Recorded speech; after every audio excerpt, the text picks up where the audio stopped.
Hello and welcome to Center Dinner 2023. Please make sure to turn on your cell phones, sit back, relax, and prepare yourself for something beautiful, important, fun, and completely harmless. Everyone, please welcome to the stage the one, the only, the Latin dancing, lip sync slaying diva of Manhattan, Miss Pixie Aventura.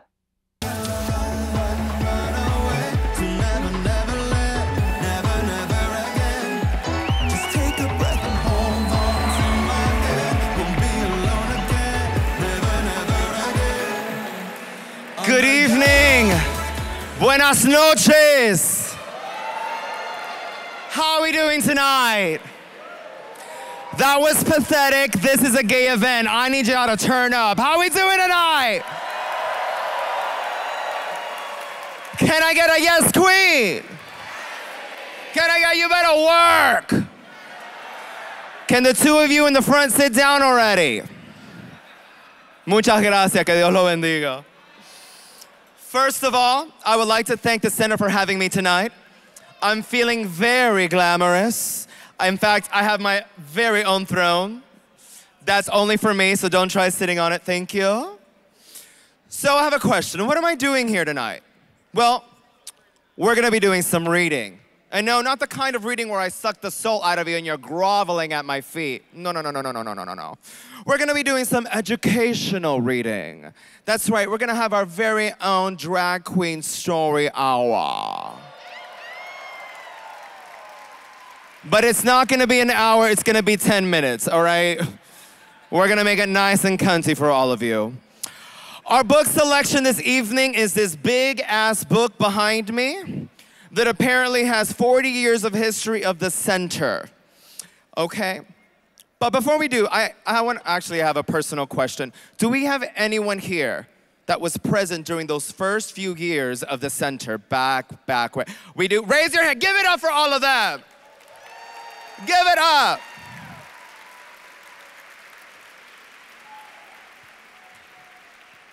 I realize I mic check without heels on, so this thing is really low. Okay, I'm better now.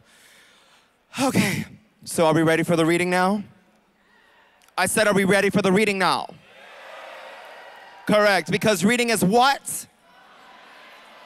That's right. All right, excuse me. Thank you. Y'all thought I was gonna read this one, baby? No, I'm a lady. All right, here we go. Picture it, New York City, 1970s.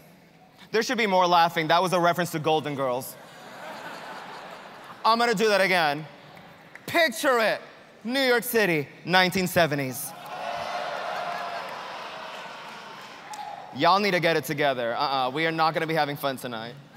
Queer culture was becoming as much a part of New York's identity as yellow cabs and pails overflowing with trash. And let's not forget disco, which was taking over the world, and in my opinion, becoming the soundtrack of the queer community. I will survive! Gracias. By 1980, the city had 10 years of pride marches under its belt. We had Elijah and Halston, and Studio 54, Boogie Wonderland, Like a Virgin, Ring My Bell, the Lesbian Herstory Archives, the irreplaceable Urvashi Vad, New York versus Onofre, Sodomy, Terrence McNally, and Paul twisting his knee in a chorus line, which I'm still not over. That boy had talent. We were building a gaylandia, and it was good. But even with all of this, queer activists knew it was time for us to have a space of our own, to connect, meet, and organize. In December 1983, the city of New York approved the sale of the former Food and Maritime Trades High School. I'm gonna repeat that shit again. The former Food and Maritime Trades High School. What the hell were they teaching there? Well, they sold it to a group of local activists, and the Lesbian and Gay Community Services Center was born.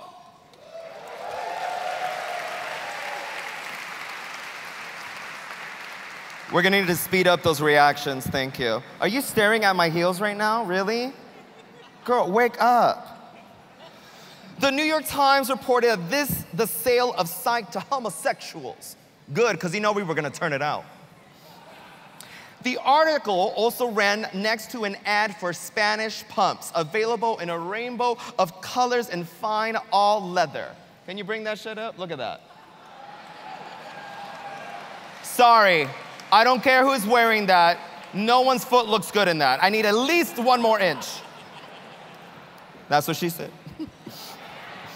In the first few years, 60 groups met regularly at the center.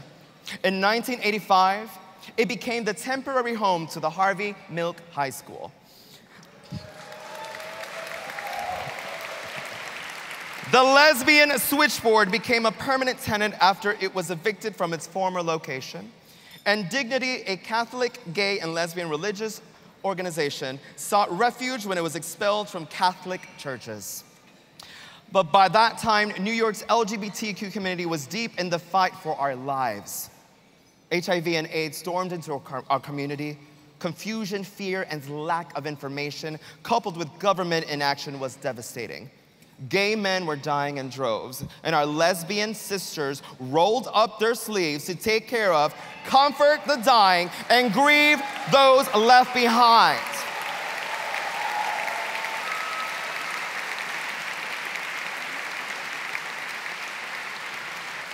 Also, I am still waiting on that movie. Where the hell is it? Come on. In 1987, activist and author Larry Kramer appeared at the center of Second Tuesday. He raged at the government's unresponsiveness to the AIDS crisis and motivated the crowd to create ACT UP, the AIDS coalition to unleash power. Wait, side note, we're not straight people. Can we not do the woo-woo? Can we do the yes? Thank you. In 1989, to commemorate the 20th anniversary of the Stonewall Uprising, the center invited over 40 artists to beautify the interior of the building. The walls, ceilings, staircases, and the windows of the center were covered with extraordinary, eye-popping, and unapologetic queer art. Many of these pieces remain at the center today, including the iconic Once Upon a Time mural by Keith Haring. I said no woos. I said yes. With Richard Burns as its first executive director, the center, oh yeah, give it up for Richard Burns. Come on, Rich. The center made great strides throughout the 80s and 90s, but it felt like we were moving from one battle to the next. Nationally, the conservative culture wars raged. Sound familiar? Don't ask, don't tell, the Defense of Marriage Act, the murder of Matthew Shepard, it was all a lot. And the folks fighting HIV and AIDS still needing attention and funding. The center searched for something to bring people together, raise awareness and money to support those who were dealing with so much. So naturally, we turned to sports. Listen, we need representation. Give it up for the Butch Queens! In 1995, the center launched the Northeast AIDS Ride, known as a Cycle for the Cause.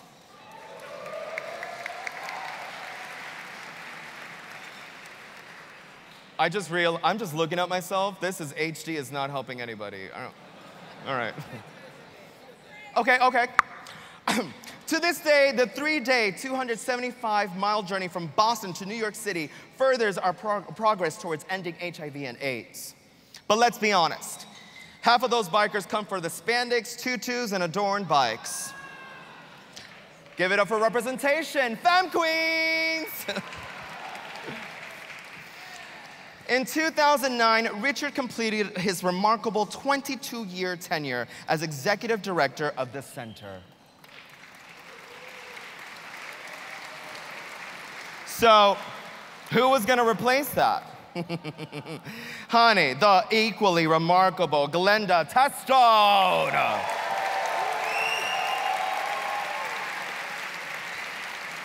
By the way, here's a cultural lesson. Testoni in Italian means queer lady from Syracuse with a big heart who takes no shit. Things never seemed to slow down for the LGBTQ community, and the first 2 decades of the 21st century were no exception. During the summer of 2013, in United States versus Windsor, the Supreme Court ruled DOMA to be unconstitutional as a deprivation of the liberty of the person protected by the Fifth Amendment. We owe immense gratitude to Edith Windsor for standing up to the powers that be. Yes, honey.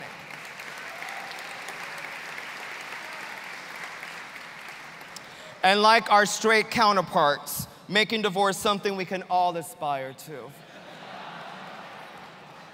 There's money in that. Book me.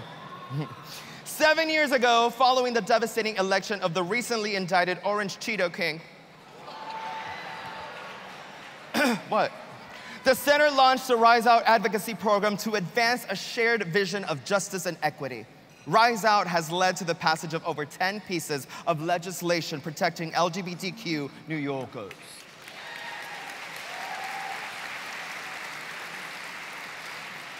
Now, this next part of the book might be a little triggering. In the hot mess that was March 2020, Glenda Testone stepped in and, like the queer boss lady she is, lifted us up and led the way. The center switched to virtual services over the course of a weekend so people still had a place to turn to. And in the summer of 2021, we opened our doors and welcomed people back home. The hands of time have spun and spun. We've lost so many. We've won so much. And here we are today, tonight, together.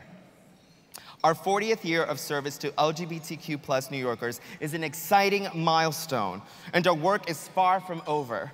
The center has kept the heart of LGBTQ New Yorkers proudly beating, and we will never, ever stop.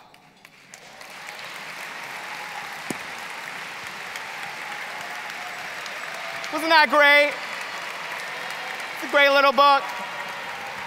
Thanks, Mama.